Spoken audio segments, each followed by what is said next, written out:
Hello viewers and dear subscribers, today I'm doing a settings video for the Baofeng UV-5R radio for Milsims. Initially when you get the radio, there's three problems that come across. First of all, there might be a language barrier in that you receive it in Chinese. If you do receive it in English, it still comes with the issue with the lights. Most Milsims have a night phase, and during night time this radio will give away your position and make you less effective as an airsoft player. Turning on the default radio, it automatically goes dark after a few seconds. Receiving communication on default radio, sending communication on default radio, turning on radio with correct settings, modification and earpiece. It is now on.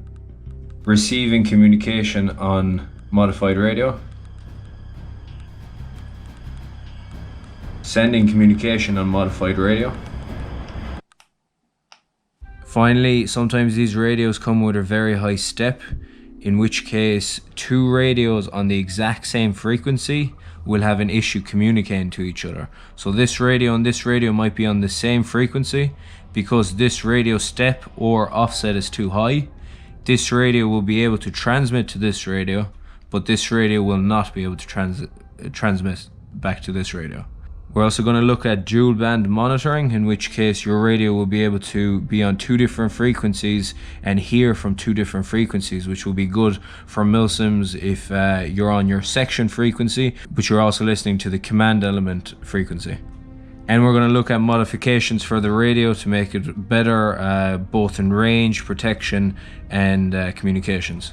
So the settings for your radio to fix the language issue and also the night phase issue and the issue with communication between two radios. The settings that you'll need are these ones. The first one you can leave at 5. The step, I recommend set it to 6.25. Next one is high. Save as 3. Vox is off. It's widescreen. ABR is off.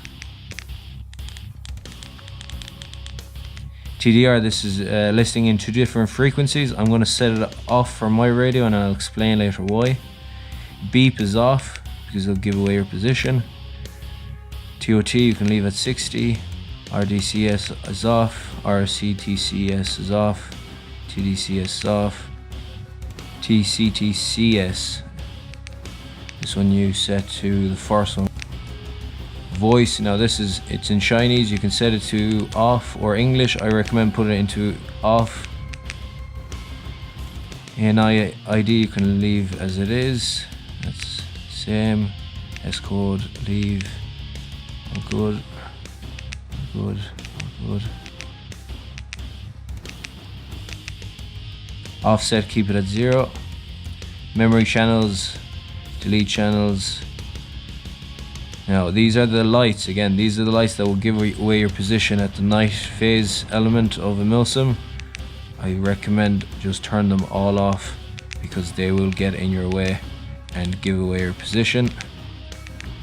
So there's 3 of them, that's the third one.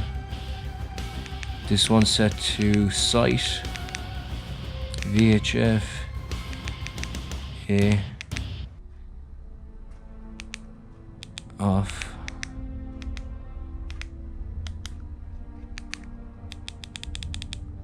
Off. Roger, and reset is the last one. Now that's your radio set. Okay, the language is being turned off. There's no beeps on it anymore. All the lights have been turned off, so the screen is no longer illuminated. It's not giving away your position. The only light you can't turn off is this red light when you push to transmit. When you're sending, it's going to go red. When you're receiving, it's going to go green. Can't really turn off that one. Every other one is turned off. That's why I recommend getting these water protection casing for your radio. Now let's talk a small bit about TDR, okay, which is monitoring two different frequencies. So this radio I'm going to set to dual frequency. Okay, TDR. and put it on to on. Okay, very simple. Both of these radios are on the same frequency. I transmit. As you can see here, it's receiving. I transmit from this one to this one. It's also receiving. So I switch to my secondary frequency, 4700 on this radio. This radio, it's still on the other frequency, the 136. I transmit, and it's also receiving.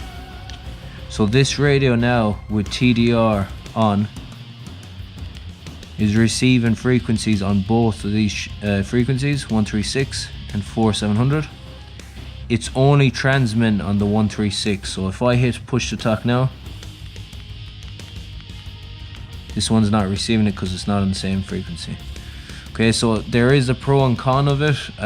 Pro is, let's say, the 136 is my section frequency. I'm receiving orders from my section leader, or I am the IC of a section, in which case I can receive and send messages between my section, but I'm also listening in to my 470 frequency, which is my command net. Okay, I'm staying in touch with my command. I'm hearing what they say.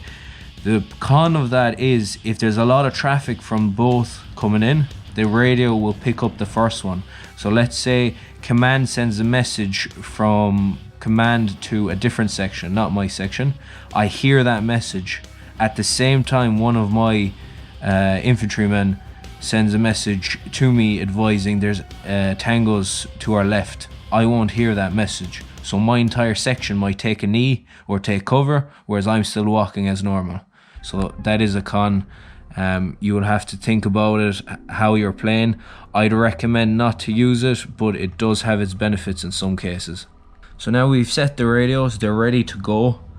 This radio is now not going to give away my position with the big bright screen that changes color from purple to red when I'm receiving a message.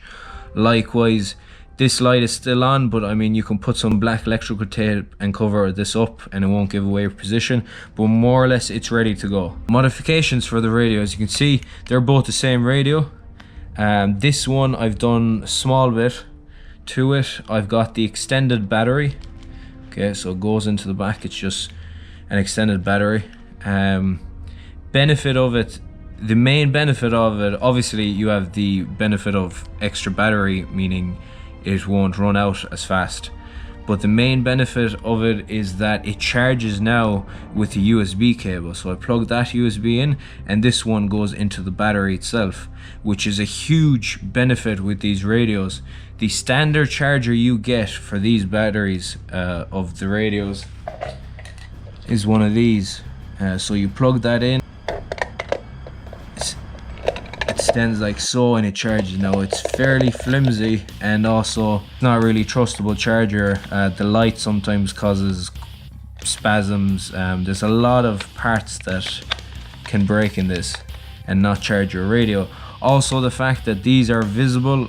If you are using a radio like this, I recommend covering these up with electrical tape during Milsims in case it starts raining. These are going to cause you problems really fast. This modification, obviously you still have these, but now the battery itself doesn't charge from these, it charges from this, which just plugs in on the side. This is the default earpiece that comes with the radio. I'd highly recommend keeping this earpiece.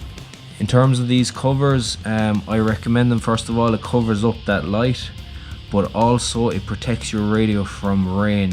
One game I was playing and it was heavy rain, probably the most rain I've ever seen in the game. It was just raining all day. The water actually got through here into the radio and it caused it to shut down. I couldn't turn it on all day. When I came home, I took out the battery and it actually left it alone for like a week. After I came back to it, I put the battery in and it started to work again. But I knew the radio just got drenched. So these are really durable radios, but you just have to understand that rain can get into here and cause problems.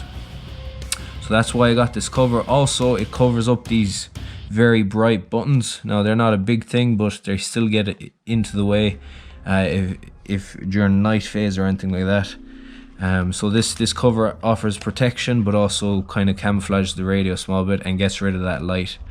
And finally, the extended aerial, I got the Nagoya NA-771. It's the actual aerial, it's not a copy. I got it from AliExpress. It's very good. It has a lot of bend in it, so I actually put it into my plate carrier and it's kind of attached to my shoulder. It significantly increases the range that I can transmit on. The last modification I've done on my main radio is I've actually just attached a little piece of paper in a poly pocket at the back of my radio, and just this protective unit is acting as a holder. It hasn't fallen out since, but all it is, it's a little piece of paper with the frequencies of the different channels. So there's channel 1, 2, 3, 4, 5, 6, 7 and 8, and that's their frequencies. Meaning if I'm playing with a player who has the normal style kind of civilian radios, the ones that only have channels, they don't actually have frequencies, I can straight away know if he's on channel 4 that he's on frequency 446.043.75, and I'll be able to set my radio to that frequency and therefore communicate between my radio that operates on frequencies and his radio that operates on channels. There is a function in these radios to actually set channels. You can set channel 2 is frequency this, channel 4 is frequency that.